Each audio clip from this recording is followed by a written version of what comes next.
This news story is brought to you by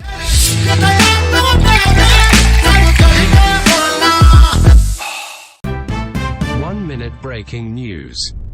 Pakistan के मुख्तलिफ मकामात से ज़ुल्हज के चांद के नजर आने की शहादतें मौसूल हुई हैं, लिहाजा इत्तेफाक राय से फैसला किया गया कि यकम ज़ुल हिज्जा 20 बरोज़ मंगल को होगी और ईद कुर्बान 29 जून 2023 बरोज़ जुमेरात को होगी।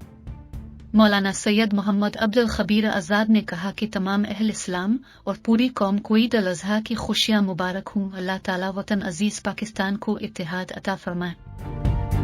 चांद देखने के लिए चेयरमैन मरकजी रुएत-ए-हिलाल कमेटी पाकिस्तान मौलाना सैयद मोहम्मद अब्दुल खबीर आज़ाद की ज़ेर सदारत मरकजी रुएत-ए-हिलाल कमेटी पाकिस्तान का इजलास दफ्तर महकमा मौसमियात met complex main university road Gulistan Jauhar Karachi में मुनक्किद हुआ।